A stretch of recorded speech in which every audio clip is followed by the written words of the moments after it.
Olá, tudo bem? Então, eu estou aqui com essa aula e algumas mais aqui nessa parte para que a gente corrija alguns pontos, tá? Do segundo dia do workshop do Livewire na prática. Alguns pontos ali que normalmente só acontecem em momentos que a gente está com live code. Vai acontecer um errinho ali, vai acontecer um ponto em que a gente acaba ficando desapercebido por muita coisa que a gente está gerenciando ao mesmo tempo. E aí, depois, com calma, eu acabei dando uma olhada no código, nos pontos que deram mais trabalho ali, mais erro.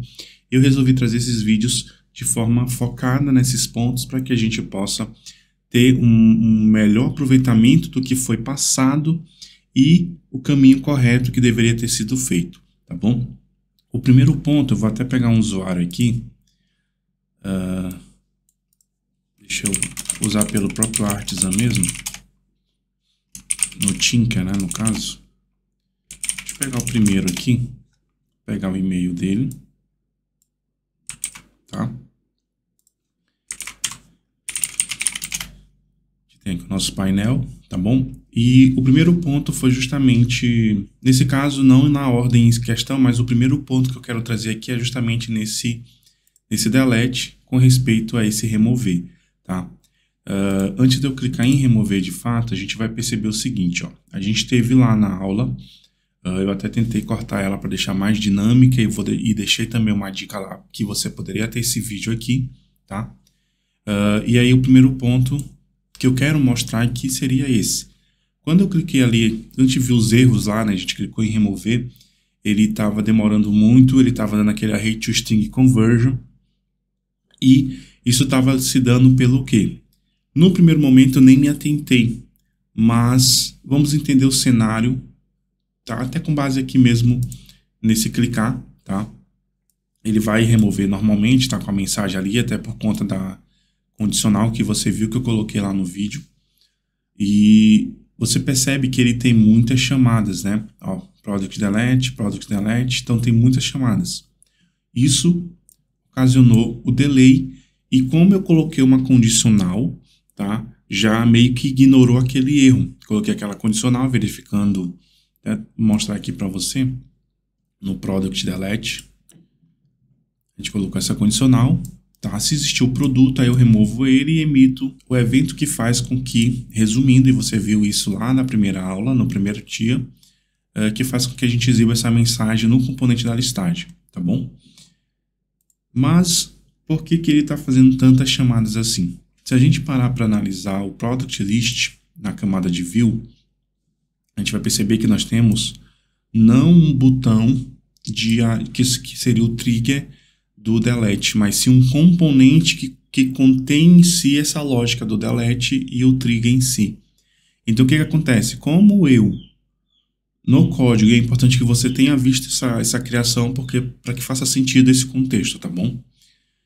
Como ao você confirmar a remoção, eu emito um evento product delete, esse product delete vai ser escutado por todos os componentes product delete, porque o escutado evento está registrado aqui dentro do product delete. Ou seja, todos os componentes daquela listagem estavam escutando esse evento, estavam reagindo, e um ou outro, só bastaria o primeiro dar um erro para que a gente tivesse aquele array to string conversion, ou depois o próprio erro da collection, que eu nem me toquei a priori também, que deu lá no vídeo, que foi justamente por eu estar passando inicialmente um objeto e nem me passou pela cabeça isso, tá? Então são pontos simples que às vezes a gente acaba tropeçando ali. Mas o grande ponto realmente era esse, era que todos os componentes estavam reagindo. E aí, se fosse um botão normal, um botão na listagem, não teríamos esse problema, porque a gente estaria dando um trigger no botão, chamando algo específico do próprio listar, mas aqui no nosso caso está diferente, está componentizado o botão de delete. E aí, como a gente vai resolver isso? Eu dei algumas pesquisadas, o que me levou a algumas issues no próprio Livewire, de pessoas que estavam com problemas parecidos, e o que me veio à cabeça depois que eu entendi que todos os componentes estavam escutando, e o que é normal, né? Eu até comentei lá no grupo que poderia ser um erro, mas acho que é normal. Se você colocou o componente para escutar um evento, ele vai escutar o evento. Só que eu queria algo específico para aquele momento, tá? Então, como a gente vai poder fazer isso? Como a gente vai fazer o trigger do evento específico para um componente em questão, tá bom? Então, primeiramente, o que eu vou fazer é o seguinte, eu vou delegar esse evento, mas eu vou dar um nome para ele, tá? Vou colocar 2 pontos aqui só por convenção, e eu vou chamar esse evento de product_delete, 2 pontos, e aí eu posso colocar o ID do produto. Então, dessa forma, eu vou ter um evento, vamos dizer assim, product_delete, 2 pontos, aí se eu cliquei no produto 20, o nome do evento vai ser esse, tá? Então, é isso. Isso aqui no front. Agora, lá no back, no product_delete, no que eu vou escutar. Aqui, eu não conseguiria deixar dinâmico diretamente com o ID do produto, tá? Ou eu colocaria fixo, o que não vai ajudar a gente. O que a gente vai fazer? Você lembra que eu comentei com você que eu posso... Vou remover aqui, tá? Eu posso não somente ter essa propriedade listeners, mas eu posso também fazer um método getListeners que eu posso customizar os eventos com mais maleabilidade. Basta que eu retorne um array ao final com esses eventos que vão ser escutados por esse componente. Então, aqui abaixo mesmo, antes do render,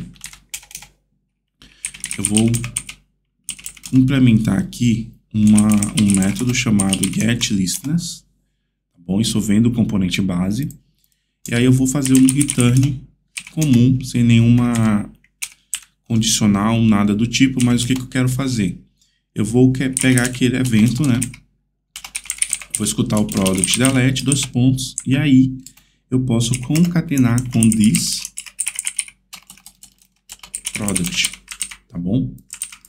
E aí dessa forma eu vou ter o registro dos eventos do momento que esse componente for acionado, ele vai receber o ID do produto aqui no mount. A gente tem aqui, ó, eu tirei a type hint do módulo, então deixei como um inteiro mesmo. Então ele vai chegar aqui no mount, e aí a gente tem um evento dinâmico dado o ID do produto que foi clicado para que haja essa reação no momento, tá bom? Então isso aqui a gente consegue centralizar um evento específico para aquele clique naquele componente. Tá? E aí aqui, claro que se eu deixar dessa forma, tal como eu mostrei para você lá no primeiro dia, ele vai procurar por um método chamado product_delete, 2 pontos, e o ID. Esse método ele não vai existir porque é dinâmico. Então a gente pode definir simplesmente que ele vai apontar para o product_delete dessa classe, tá? Que já seria um método mesmo conhecido aqui, o product_delete, tá bom? Então é isso, vamos voltar aqui. Eu vou só atualizar por convenção. Eu modifiquei o front também ali no Livewire Emit, né, naquele JavaScript. Eu vou clicar aqui para remover, tá? Vou clicar em remover. Aí você percebe que a gente tem uma responsividade maior, tá bom? E aí se a gente vier aqui no Inspect Network, vou clicar aqui, ó, em remover, clicar em remover, tá bom? Aí você percebe que a gente tem a chamada correta, tá? Para o product_delete, tá bom? A gente tem uma chamada primeiro para fazer a abertura do modal, como eu mostrei na aula, e depois a chamada que vai apagar o produto. E aí ficou bem mais responsivo e esse seria o caminho correto de fato, tá bom? Então espero que desse ponto tenha ficado claro. Agora vamos para um outro ponto para a gente dar uma correção, que é um detalhezinho mínimo, e eu explicar novamente para dar um contexto melhor, que é a parte das categorias no form que a gente unificou no form do produto. Então vamos lá.